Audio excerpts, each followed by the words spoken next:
ആയിരക്കണക്കിന് കുഞ്ഞുങ്ങൾ അക്ഷരങ്ങളുടെ ലോകത്തേക്ക് കടക്കുകയാണ്. ഒപ്പം നൃത്തവും സംഗീതവും സമ്മേളിക്കുന്ന നവരാത്രിയും ആരംഭിക്കുകയാണ്. ഇനിയും കേരളത്തിൻ്റെ നാളുകൾ സംഗീത സാന്ദ്രമാണ്. അക്ഷരം അഗ്നിയാണ് എന്നും അത് ചൂടും വെളിച്ചവും നൽകും എന്ന യാഥാർത്ഥ്യം തങ്ങളുടെ ജീവിതാനുഭവങ്ങളിലൂടെ നമ്മുടെ കുഞ്ഞുങ്ങൾ അനുഭവിച്ചറിയുന്ന നാളുകളാണ് ഇനി അവരുടെ മുന്നിൽ ദീർഘമായി ഉള്ളത്. കൊണ്ടുപോകില്ല ചോരന്മാർ, കൊടുക്കും തോറും ഏറിടും, മേന്മ നൽകും മരിച്ചാലും വിദ്യ തന്നെ മഹാധനം എന്ന കവിയുടെ ദർശനം ഏത് യുഗത്തിനും ഏത് സമൂഹത്തിനും ഏത് രാജ്യത്തിനും ഏത് കാലഘട്ടത്തിനും അനുയോജ്യമാണ്. തൻ്റെ മകൾ അല്ലെങ്കിൽ മകൻ എൻജിനീയറാകണം, അതല്ലെങ്കിൽ ഡോക്ടറാകണം, അതുമല്ലെങ്കിൽ സിവിൽ സർവീസുകാരനാകണം എന്ന് മാതാപിതാക്കൾ ആഗ്രഹിക്കുന്നതിൽ ഒരു തെറ്റുമില്ല. അവർക്കതിനാവശ്യമായ പരിശീലനവും വിദ്യാഭ്യാസവും നൽകുന്നതിലും തെറ്റില്ല. അതാണ് ശരി. പക്ഷേ ഒപ്പം അവൻ അല്ലെങ്കിൽ അവൾ ഒരു നല്ല മനുഷ്യനാകണമെന്ന് കൂടി ആഗ്രഹിച്ചില്ലെങ്കിൽ ഈ സ്വപ്നങ്ങളൊക്കെ വിഫലമായി തീരും എന്നുള്ളതാണ് യാഥാർത്ഥ്യം. ആധുനിക ജീവിത അനുഭവങ്ങളിലേക്ക് കണ്ണോടിച്ച് നോക്കിയാൽ ഇതെത്രമാത്രം യാഥാർത്ഥ്യമാണ് എന്ന് നമുക്ക് മനസ്സിലാക്കാൻ കഴിയും.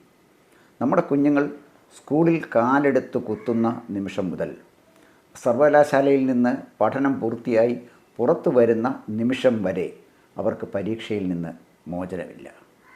നമ്മുടെ വിദ്യാഭ്യാസത്തിൻ്റെ ഏറ്റവും വലിയ പ്രശ്നം വിദ്യാർത്ഥികളുടെ സ്വതസിദ്ധമായ ഭാവനയും ചിന്താവൈഭവവും കർമ്മോത്സുകതയും ഇതൊന്നും പ്രയോഗിക്കാൻ പറ്റിയ ഇടമല്ല നമ്മുടെ വിദ്യാലയങ്ങൾ എന്നത് വളരെ ദുഃഖകരമായ ഒരു യാഥാർത്ഥ്യമാണ് എന്ന് പറയാതിരിക്കാൻ കഴിയില്ല.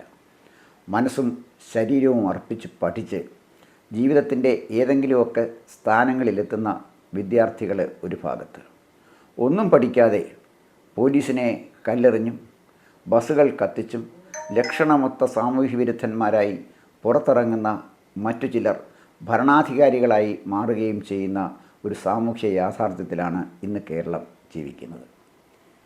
ഈ യാഥാർത്ഥ്യം എങ്ങനെ അഭിസംബോധന ചെയ്യും എന്നുള്ളതാണ് നാളത്തെ തലമുറ നേരിടുന്ന ഏറ്റവും വലിയ പ്രശ്നം. കാരണം നമ്മളൊരു ജനാധിപത്യ വ്യവസ്ഥയിലാണ് ജീവിക്കുന്നത്. ജീവിതത്തിൻ്റെ രണ്ടവസ്ഥകളെ ഓർമ്മിപ്പിക്കുന്നതാണ് നമ്മൾ ആഘോഷിക്കുന്ന നവരാത്രി. അതിലാദ്യത്തേത് നമ്മളിൽ ഒളിച്ചിരിക്കുന്ന ശക്തിയെ കണ്ടെത്താൻ പ്രേരിപ്പിക്കുന്നതാണ് നവരാത്രി. രണ്ടാമതായിട്ട് താൻ അശക്തനാണ്, അല്ലെങ്കിൽ താൻ അശക്തയാണ് എന്ന ചിന്തയിൽ നിന്ന് നമുക്ക് മോചനം നൽകുവാനും നവരാത്രി നമ്മളെ സഹായിക്കുന്നുണ്ട്. ജനാധിപത്യം നിലനിൽക്കുന്ന സമൂഹത്തിൽ ഓരോ പൗരനും ശക്തനാണ്. അവരുടെ കരുത്ത് തിരിച്ചറിയാൻ കഴിയാതെ പോകുന്നതാണ് അവരുടെ ദൗർബല്യം. അവരുടെ കരുത്ത് തിരിച്ചറിയാനും അത് പ്രയോജനപ്പെടുത്താനും പ്രേരണ നൽകുന്നതാണ് നമ്മുടെ ഓരോ ആഘോഷവും. നന്മയും തിന്മയും കൃത്യമായി തിരിച്ചറിയാൻ കഴിയുമ്പോഴാണ് വിശ്വാസങ്ങൾ അതേതായാലും ശരി ഉദാത്തമാകുന്നത്. എല്ലാവർക്കും എൻ്റെ ഹൃദയം നിറഞ്ഞ നവരാത്രി ആശംസകൾ. കൂടുതൽ വാർത്തകളും വിശേഷങ്ങളും നേരിട്ട് ലഭിക്കാൻ ജനങ്ങളിൽ നിന്ന് ജനങ്ങളിലേക്ക് ജനഭൂമി ന്യൂസ് സബ്സ്ക്രൈബ് ചെയ്യൂ. ബെൽ ബട്ടൺ അമർത്താനും മറക്കരുത്.